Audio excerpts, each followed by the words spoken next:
저는 오늘 이 창세기 15장을 여러분과 나누게 된 것을 대단한 특권으로 생각합니다. 이전에도 여러 번 말씀드렸다시피 성경 전체에서 가장 중요한 장 중 하나예요. 고린도전서 15장 부활장이다. 또 사랑장이다. 믿음장이다. 산상수훈이다. 여러 가지가 있겠죠. 그러나 이 믿음으로 의롭게 된다는 것은 성경은 사실 우리에게 구원을 주고 구원받은 자가 어떻게 살아야 되는 걸 알려주는 책이잖아요. 그런 의미에서 15장은 그 축소판이에요. 그래서 몇 년 전에 돌아가신 아치 스프롤은 우리 자비교회 개척할 때 참 좋은 영향을 주셨는데, 아치 스프롤은 무인도에 갔을 때 한 챕터만 찢어갈 수 있다면 요거 찢어가겠다 할 만큼 상당히 중요한 장입니다. 그래서 어떤 것을 해야 될지 시간의 제약을 받는데 중요한 것을 몇 가지만 좀 나눠 보기를 원합니다. 총 3가지 대지를 좀 살펴보기 원합니다. 첫 번째는 하나님은 죄인을 믿음으로 의롭게 하신다. 의롭다 하신다. 두 번째, 하나님은 친절하신 분이시다. 세 번째, 그 이후에 고난을 통해 약속의 땅에 들어가게 하신다. 라는 3가지 주제를 좀 보기를 원하는 것입니다. 지금 이제 15장의 배경을 보자고요. 318명의 사병과 자신과 동맹한 몇몇 그 사람들을 데리고 내왕 연합군을 쳐서 이겼어요. 정신 차려보니까 이제 미친 짓 한 거예요, 지금. 이제 그들이 밀려오면 다 죽었어요, 이제. 끝난 거예요. 약속에, 후손 이런 거 없어요. 문득 두려웠겠죠. 그리고 지금 내가 70세가 넘어서 갈대아 우르를 떠나 하란을 거쳐 여기까지 왔는데 지금 자식이 생길 기미도 안 보이고 지금 사례는 경수가 그쳤으니 나는 끝이구나. 아브라함은 지금부터 수천 년 전 사람이잖아요. 그 고대 시대에 자녀가 없다, 아들이 없다는 건 거의 저주에 가까운 거예요. 또 그래서 두려웠기도 했을 거예요. 15장 1절 보세요.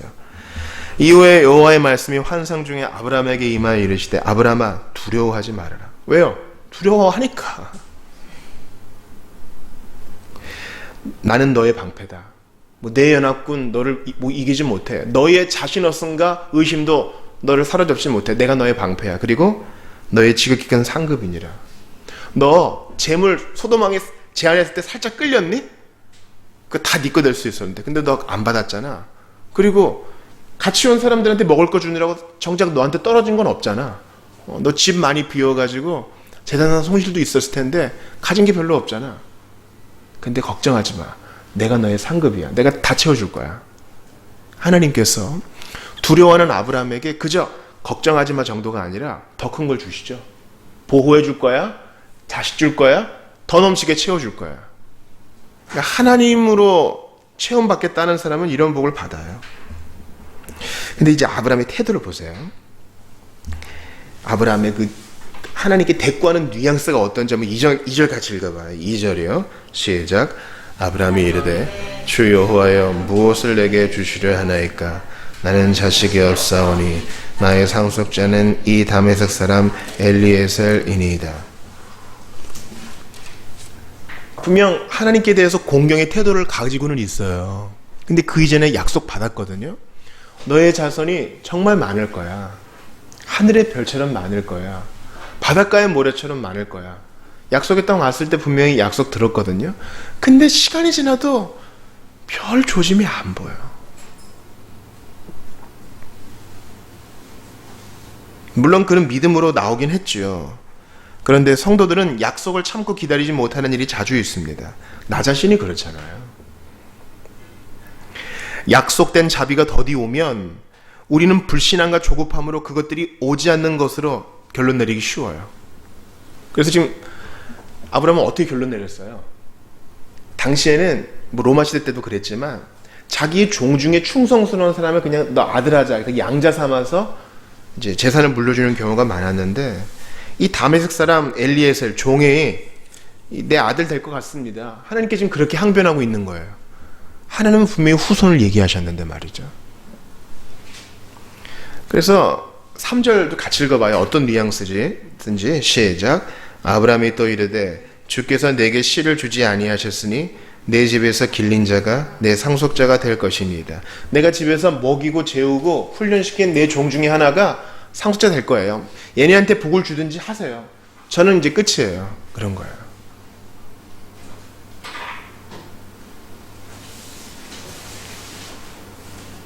여러분, 아브라함의 입장이 돼보세요. 70세가 넘은 할아버지. 그리고 자기의 아내는 더 이상 아이를 낳을 가능성이 없는 마른 여인이 되었습니다. 이때 믿음을 가진다는 건 쉬운 일이 아니죠. 근데 반면에 그렇게 또 어려운 일만도 아닌 증거가 몇몇 있어요. 생각을 해보자고요. 900km가 넘는 길을 하나님이 지켜줬단 말이죠. 아, 그럼 뭔가 좀 일이 있겠구나. 애굽으로 도망갔는데 하나님이 그 애굽 그 궁정에 재앙을 내려가지고 아브라함과 사라를 지켜줬단 말이죠. 대단한 개입이에요. 아, 그럼 뭔 일이 일어났겠구나 이렇게 생각할 수도 있잖아요. 돌아왔어요. 318명과 몇 명 되는 소수의 군인으로 내왕연합군을 이겼다고요. 이거 말도 안 되는데 이겼어? 뭔 일이 일어날 수도 있겠구나. 이렇게 결론 낼 수도 있잖아요. 그러니까 각각의 경우에 다 가능성이 농후해요. 믿지 않으려면 고집을 부려가지고 믿지 않을 수도 있어요. 믿지 않을 일들을 얼마든지 생각해낼 수 있어요. 그러나 믿으려면 근거가 없는 게 아니에요. 기독교는요, 증명해낼 수 없습니다. 이 세상에 그 어떤 신자도 증명에 의해서 신자가 된 사람은 단 한 사람도 없어요. 그러나 기독교가 믿을 만하다는 것을 근거를 제시하지 못할 건 없어요. 예수는 역사적인 인물이었고 그의 죽음과 부활은 명백한 사실이었으며 그 한 사람 까닭에 목숨을 초계같이 내어버린 사람은 이 세상의 수천 권의 책에 다 이름을 기록해도 다 둘 데가 없는 것이에요. 그러니까 아브라함은 핑계를 댈 수가 없어요. 안 믿을 수도 있지만 너무나 믿을 만한 분명한 증거가 있거든요. 그게 좀 누추한 거죠. 지금 하소연하는 거예요. 불평하는 거예요, 지금. 여러분. 준다면서요. 근데 없으니까 엘리에셀에게나 잘해주세요. 저희는 소망이 없어요. 이제 끝이에요, 주님. 야, 바로 얼마 전에는 용맹스럽게 적진을 누비고 다녔던 아브라함. 살레망 멜기세덱에게 탁 예물을 드리고 소돔왕의 제안은 거절했던 용맹스러움은 없고요. 이제 조금 마음이 또 연약해졌어요. 근데 이제 하나님은 뭐라 그러시나 보세요. 하나님은 4절 말씀 같이 읽어요. 시작. 여호와의 말씀이 그에게 임하여 이르시되 그 사람이 내 상속자가 아니라 내 몸에서 날 자가 내 상속자가 되리라 하시고. 그리고 이제 그 다음 절을 보니까 밖에서 이제 밤이었나 봐요. 하늘을 우러러 묵별을 셀 수 있나 보라. 이 별처럼 네 자손이 많을 것이다. 이랬어요.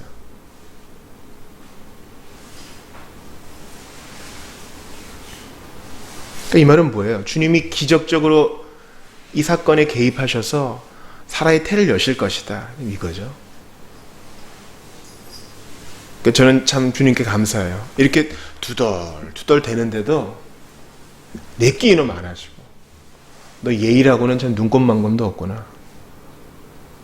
너 그렇게 내 말을 못 믿는구나. 이렇게 꿀만 한번 때리실 법도 한데 우리 주님은 좋은 분이에요. 참 좋은 분이에요. 사실 솔직히 얘기하면 믿음 없는 정도가 아니라 하나님을 번외로 생각할 때도 많잖아요. 그렇지 않아요? 좋을 때 그분께 감사하기는커녕 일단 나만 좋아. 그럴 때 많잖아요. 나쁠 때 주님께 기도하기는커녕 일단 전화 다이얼 돌리거나 짜증나서 내 스스로 해결할 때도 많잖아요. 주님은 꾸중 안 하고 아브라함을 위로해요. 아니야, 내가 또 얘기해 줄게. 네 아내가 아들을 낳을 거야. 그리고 네 자손 정말 많아질 거다. 그리고 실물 교육도 시켜줘요. 하늘의 별 봐. 그 당시에는 지금처럼 공해가 없었을 테니까 팔레스타인의 그 추운 하늘에 얼마나 별이 반짝반짝 했겠어요. 저렇게 많을 거야. 그러니까 이제 6절 우리 외우는 마음으로 우리 읽어요. 가장 중요한 거. 본문 주보 일면에도 있지만 시작. 아브라함이 여호와를 믿으니 여호와께서 이를 그의 의로 여기시고. 이게 이제 이신칭이에요. 아직 아브라함도 아니에요. 아브라함이라고요. 방금 하신 그 약속. 너는 믿음의 사람이야. 내가 너를 불러냈어. 이제 너에게 후손을 줄 거야. 그 후손은 이제 우리 같은 사람들이에요. 너처럼 잘한 것도 별로 없고 잘 믿지도 못하고 투정대기 일수이고 신실하지도 않고 와이프 팔아먹고 그렇게 이리 갔다 저리 왔다 하는 죄인들, 그런 사람들도 믿음으로 의롭게 될 거야. 그런 사람들 이렇게 많아질 거야. 무별처럼. 그걸 아브라함이 믿어요. 그래요. 이해는 안 되지만 믿습니다. 그러자 하나님이 이를 그의 의로 여기셨어요. 여러분, 하나님의 선택이 항상 최우선이에요. 하나님이 선택하시고 불러내시고 그 다음에 칭의하시고, 로마서 8장에 나와 있는 구원의 서정이라고 그러거든요. 구원의 순서인데 이것은 시간의 순서는 아니에요. 아무튼 궁극적인 원인은 하나님의 선택이에요. 하나님이 기뻐하신 선택. 근데 시간이 흘러서 칭의까지 이르는 때가 와요. 그러니까 모든 사람은 다 믿어서 하나님 앞에 너는 의로운 자다, 너는 죄가 하나도 없는 자를 내가 인정해 주겠다, 이 단계까지 와야 되는 것입니다. 이게 왜 그렇게 중요한지 성경 여기저기에서 강조하고 있어요. 우리 한번 창세기 15장을 딱 꽂아놓고 몇 군데를 찾아보죠. 먼저 로마서 4장입니다. 신약 성경 로마서, 색인으로 찾으시는 분은 롬을 찾으시면 되겠어요. 롬.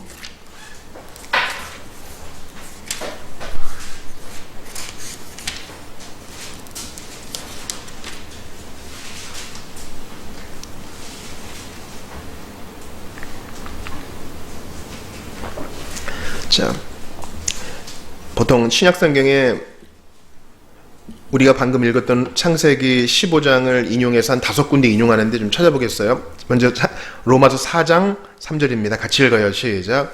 성경이 무엇을 말하느냐?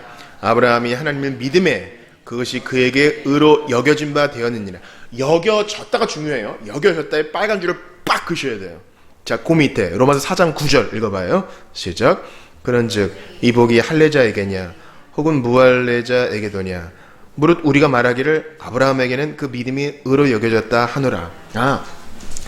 믿음 자체로는 그 사람이 거룩하게 되고 새 사람이 되고 다시는 죄를 짓지 않고 그런 실제적인 의가 아니라 그건 성화에서 다룰 것이고, 재판장 되신 하나님께서 땅 무죄 이렇게 선언해 주신다는 말이에요. 또 찾아볼게요. 갈라디아서 3장 6절. 자, 로마서 뒤에 있어요. 갈이라고 찾으시면 돼요. 고갈앱. 고린도후서 뒤에 있죠? 3장 6절입니다. 자, 갈라디아서 3장 6절.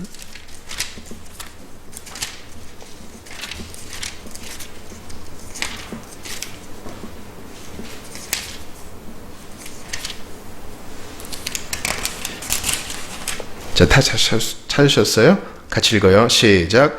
아브라함이 하나님을 믿음에 그것을 그에게 의로 정하셨다 함과 같으니라. 예, 의로 정하셨다, 이것은 여겨주셨다는 똑같은 말이죠. 하나만 더 찾을게요. 야고보서 2장 23절. 자, 그 뒤에 있어요. 히브리서 다음에 야구로 찾으시면 되겠어요. 야고보서 2장 23절. 자, 같이 읽습니다. 죄송해요. 야고보서 2장 23절.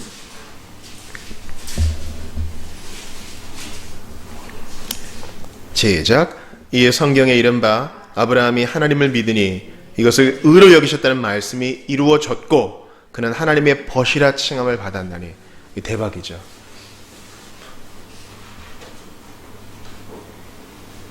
믿는 자는 하나님께서 무죄라고 인정해 주시고 하나님의 친구를 삼아 주신다는 것입니다. 여러분, 이게 왜 그렇게 성경에서 중요한 주제일까요? 여러분, 모든 사람이 다 죄인이기 때문입니다. 이 죄인이란 말은 현대사회에서 되게 폭력적인 말인데 한번 바꿔보죠. 그러면 모든 사람은 다 실패자이기 때문입니다. 모든 사람은 다 하나님을 떠난 중독의 자세를 가지고 있기 때문입니다. 하나님 한 분만을 추구하고 그분에게 중독되어야 되는데 하나님을 떠나고 하나님 아는 데에서 인생의 의미를 찾는 방향을 가늠하지 못하는 방랑자, 그냥 두었다가는 지옥의 형벌을 받을 수밖에 없는 자라는 것이 모든 인류의 공통점입니다. 그래서 하나님이 정하신 방법은 에덴에서의 순종이었어요. 이것을 행하라. 그거 따먹지 말고 문화명령을 순종해라. 그러면 살 것이다. 근데 어떻게 됐어요? 첫사람부터 다 실패했단 말이죠. 하나님은 출애굽한 백성들에게 시내산에서 율법을 주셨습니다. 이것을 지켜라. 그럼 살 것이다. 그러나 그렇게 못해요. 그래서 희생제사를 드리죠. 자, 율법을 지켜야, 하나님께서 주신 법을 지켜야 영생을 얻고 무죄 선언을 받을 텐데 누구도 그렇게 못했다는 거예요. 그것은 그렇게 못하도록 지어졌다는 것이 아니라 우리 스스로 도덕적 선택을 딱 하게 될 때 내가 하고 싶은 대로 하는 거예요. 내가 좋아서 죄를 짓는 거예요. 좋아서 그것을 선택하는 거예요. 그게 하나님 보시기에는 죄라는 것이죠. 그래서 하나님께서는 구원의 계획을 한 사람을 통해서 새롭게 시작하는 것으로 또다시 여셨는데 그것이 바로 아브라함 한 사람을 부른 것입니다. 아브라함은 믿음의 조상으로서 어떻게 했어요? 그는 법을 제대로 지킨 사람이 아니야. 수차례 말씀을 드리잖아요. 거짓말하고 믿지를 못하고 투정을 부리고 이제 16장 17장 가면은 이제 믿음으로 의롭다 여긴 사람의 개차반의 인생이 나와요. 기다리지 못하고 첩을 들이고 또 안에 팔아먹고요. 근데 하나님은 아셨어요. 인생이 행한 것으로 구원을 받게 하려면 한 사람도 구원받을 수 없구나. 그래서 믿음을 택하신 것입니다. 믿음으로 구원받게 하신 것입니다. 그 믿음은 무엇을 믿는 거예요? 하나님을 믿는 믿음. 우리에게는 예수 그리스도를 믿는 믿음이라고 할 수 있겠죠. 아브라함은 예수님이 오실 것을 바라봄으로 하나님을 믿었습니다. 성경을 마지막 한 군데만 더 찾아볼게요. 요한복음 8장입니다. 요한복음 8장. 예수님이 아브라함을 인용하시거든요. 요한복음 8장 56절을 한번 읽어볼게요.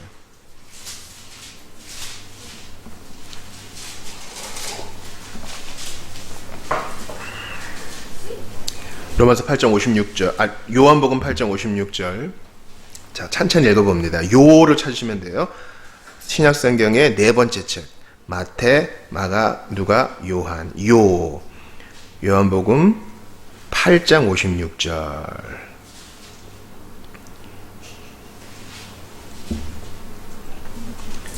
예수님이 지금 이 말 때문에 사람들에게 엄청난 미움을 받습니다. 아니, 죽이려고 하죠. 자, 같이 읽어봐요. 시작. 너희 조상 아브라함은 나의 때 볼 것을 즐거워하다가 보고 기뻐하였느니라. 자, 그러니까 아브라함의 믿음은 하나님을 믿되 오실 예수님을 믿었다는 것이에요. 우리는 오신 예수님을 믿는 것이죠. 예수님은 율법을 온전히 다 준행하신 분이세요. 하나도 모자람이 없이 다 준행하셨어요. 그래서 아기로 오셔서 바로 십자가를 달리지 않고 33년간 산 거예요. 왜요? 율법을 다 지키려고. 우리가 예수님을 믿으면 우리가 believe in Jesus라고 그러잖아요. 예수님을 믿어 그 안에 들어가는 거예요. 그 안에 들어가는 거야. 예수 안에 들어가는 거야. 그럼 예수 안에 쏙 감춰진 나는 하나님 보시기에 무죄인 거예요. 이게 하나님이 택하신 방법이에요. 이것을 믿음으로 의로 여겨졌다는 뜻이에요. 비록 우리는 부족하지. 근데 주님이 옷을 바꿔 입혀주시는 거예요. 예수 안에 있는 자로 봐주시겠다는 거예요. 자, 재판장이 큰 벌금을 내야 되는 사람, 큰 돈을 떼어먹은 사람, 그 사람에게 재판을 합니다. 근데 그 사람 힘으로는 그 돈을 갚을 수가 없어요. 그래서 막대한 채무관계 때문에 이제 감옥에 들어가야 돼. 그 사람 힘으로는 이 수종원에 해당하는 돈을 갚을 수가 없어. 근데 갑자기 좋은 소식이 들어왔어요. 어떤 독재가가 그 사람의 빈 잔고에 그 채무를 갚고도 남을 만큼 많은 돈을 이체해 준 거예요. 그럼 어떻게 돼요? 돈은 갚으면 되고 그 사람은 바로 그 자리에서 무죄가 되는 거죠. 그저 무죄가 될 뿐만 아니라 이제 부자가 돼서 나오는 거예요. 의로 여겨주신다는 사실은요, 잘 기억하세요. 내가 한 게 아무것도 없다는 뜻이에요. 다시 한번요. 이신층에는 내가 한 게 아무것도 없다는 거예요. 아브라함은 자연적인 현상으로는 도저히 자녀를 가질 수 없는 늙은이였어요. 살해도 더 이상 아이를 가질 수 없는 몸이었다고요. 그러나 그저 믿었더니 의로 여겨주셨다. 그저 믿었더니 하나님의 자녀 삼아주셨다. 그저 믿었더니 하나님의 벗이라 친구라 인정해 주셨다. 그저 믿었더니 모든 죄 하나도 안 지은 것으로 봐주시겠다는 거예요. 이걸 가지고 로마 가톨릭은 우리를 공격해요. 봐라, 개신교 쟤네 나부랭이들은 저렇게 손쉬운 구원을 가르쳐가지고 하나님을 욕보인다. 천만에 그렇지 않아요. 그렇게 참되게 믿음으로 구원을 얻은 자는 감사함으로 선행을 할 수밖에 없어요. 안 그러면 제대로 받은 구원이 아니에요. 오늘 본문이 보여주는 이 창세기 전체는요, 아브라함이 점점점 믿음의 사람이 되어가는 과정을 보여줘요. 처음부터 완전하진 않았어. 그러나 믿음으로 의롭게 되니까 조금씩 좋아지다가 나중에 어떻게 돼요? 아들도 바치잖아요. 이삭도 바치잖아요. 믿음으로 자손들을 축복하잖아요. 그런 사람까지 되어가는 거, 부족해도. 그러니까 이 칭의와 믿음으로 의롭게 되는 것과 성화를 섞으면 안 돼요. 섞으면 안 돼요. 오늘 본문이 얘기하는 건 칭의, 하나님께 새로운 신분이 되는 거. 예수 안에 들어갔기 때문에 주님이 의롭다 여겨주시고 죄를 한 번도 안 지은 것으로 봐주시고 예전에는 죄인이었지만 이제는 아들로 딸로 봐주신다는 그 사건을 말하고 있는 거예요. 그게 제일 중요한 거예요. 그리고 이것이 성경 전체에서 계속 반복되고 있어요. 그리고 아브라함이 못 믿어요. 여전히 못 믿어요. 그냥 그래, 하나님 말씀이니까 믿어보자. 아마 의지적인 믿음이었을 거예요. 근데 하나님이 그것도 이쁘게 봐주셔서 의로 여겨주셨어요. 그리고 이제 확증하세요.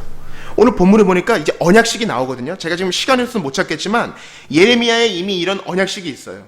그러니까 송아지를 2조각 내가지고 그 사이에 약속 한 사람이 2사람이 걸어가요. 고대 시대 때는 언약을 이렇게 치렀어요. 짐승을 2조각으로 이렇게 나누는 건 좀 끔찍하지만 2조각으로 나눠가지고 그 사이를 언약 체결자 둘이 손잡고 가요. 이 말은 뭐예요?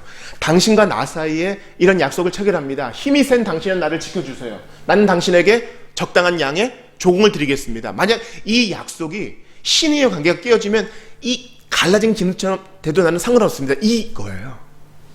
아브라함이 못 믿으니까 주님이 이 고대 예식을 통해서 아브라함에게 확증해 주시는 거예요.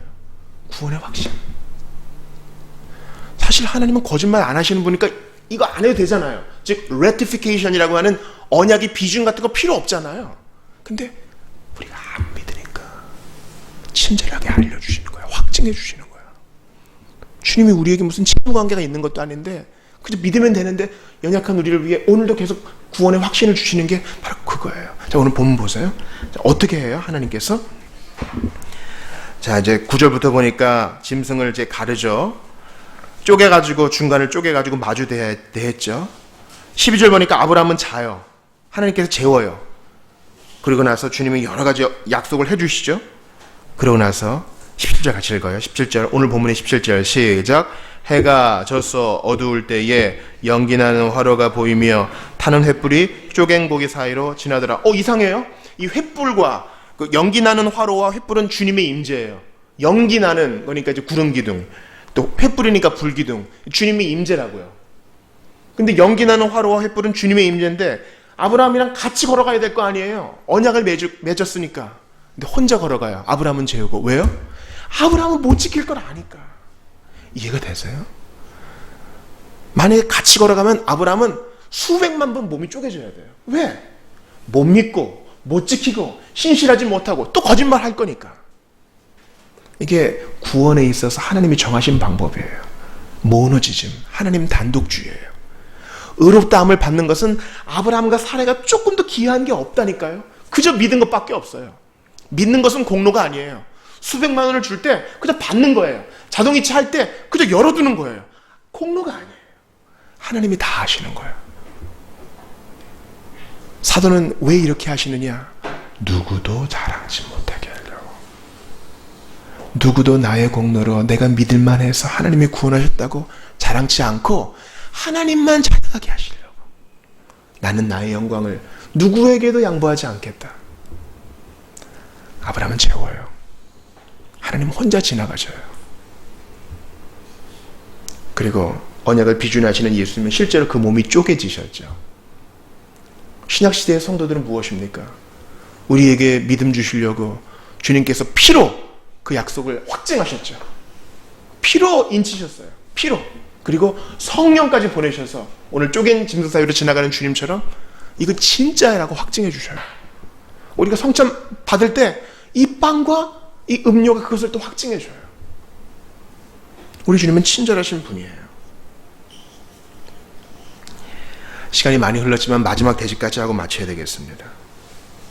자, 이제 하나님께서 아브라함의 후손이 많아져서 약속의 땅을 얻는다는 것은 무엇을 의미합니까? 나라가 이루어지려면 주권과 국민과 영토가 있어야 되잖아요. 주권은 늘 있어요. 근데 후손은 이제 이삭을 말하는 거겠고, 영토는 가나안 땅을 말하는 거겠죠. 우리에겐 뭐예요? 주권은 늘 있는 것이고, 후손은 바로 여인의 후손으로 오신 예수 그리스도. 후손을 우리에게 주셔요. 믿는 자에게. 그리고 가나안 땅, 천국을 우리에게 주시죠. 근데 그것이 그냥 받아지는 게 아니에요. 자, 13절 보세요. 같이 읽어요. 시작. 여호와께서 아브라함에게 이르시되 너는 반드시 알라. 내 자손이 이방에서 객이 되어 그들을 섬기겠고 그들은 400년 동안 내 자손을 괴롭히리니. 이러한 출애굽 과정, 애굽에서 노예 과정이 있은 후에야 너희가 나올 것이다 그래요. 왜 그러실까? 예수님은 자녀, 독생자이실지라도 고난을 통해서 순종함을 배우셨다 그랬어요. 믿음으로 구원받은 자를 주님은 고난으로 연단시키십니다.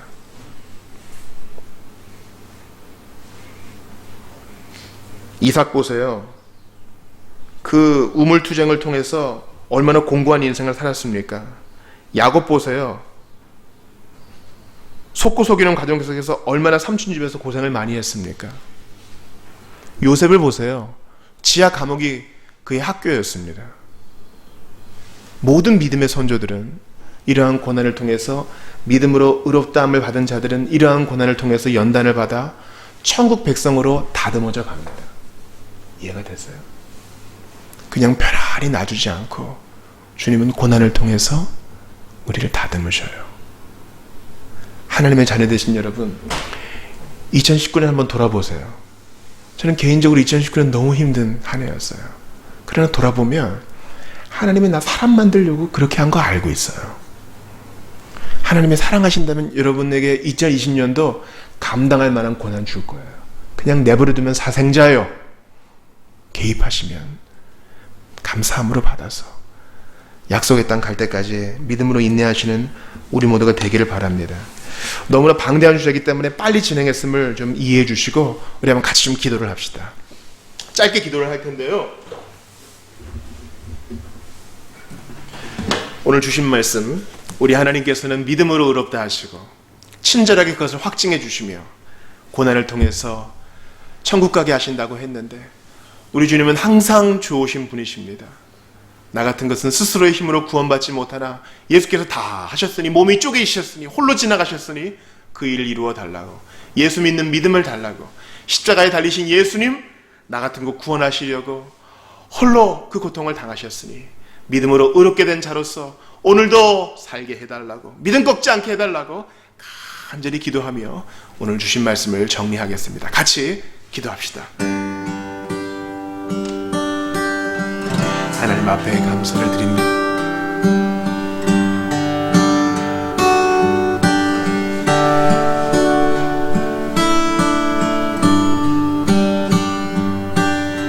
아버지 감사합니다.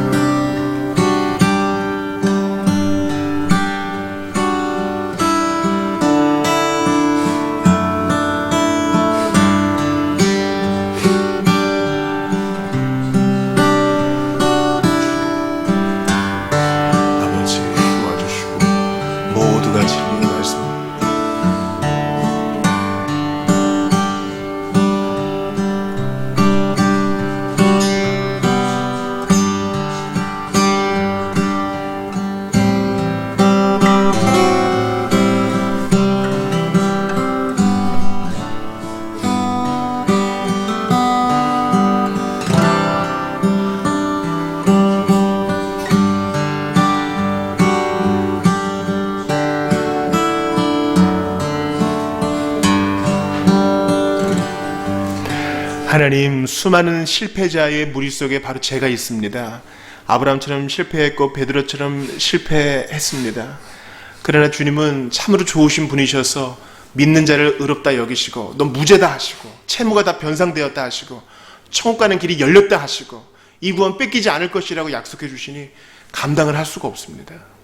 좋으신 하나님, 이 믿음 확증케 해주시려고 쪼갠 고기 사이를 홀로 지나신 주님, 홀로 십자가에서 그 몸이 쪼개지신 예수님을 생각하면서 성령을 보내주신 우리 하나님 생각하면서 2020년도 잘 맞기 원합니다. 저희를 그냥 두지 않으시고 고난으로 연단하셨습니다. 400년 동안의 종살이 저희도 비슷한 어려움과 답답함이 있으나 이것은 그저 받는 형벌이 아니요 주님의 계획과 주님의 다스리심과 주님의 연단인 줄 압니다. 예수님도 독생자셨지만 고난을 통해 순종하심을 배우셨사오니 저에게 어려움이 있을 때 우리를 다루시는 주님의 따스함을 더 경험하게 하시고 2019년 하루하루 인도하신 만큼 2020년의 매 순간도 주께서 복되게 인도하여 주옵소서. 절대 주님 손 놓지 말게 하시고 절대 먼저 포기하는 일 없도록 도와주옵소서. 죄인 위에 십자가 달려 죽으셨으나 부활하셔서 함께 하시는 예수님 이름으로 기도하옵나이다. 아멘.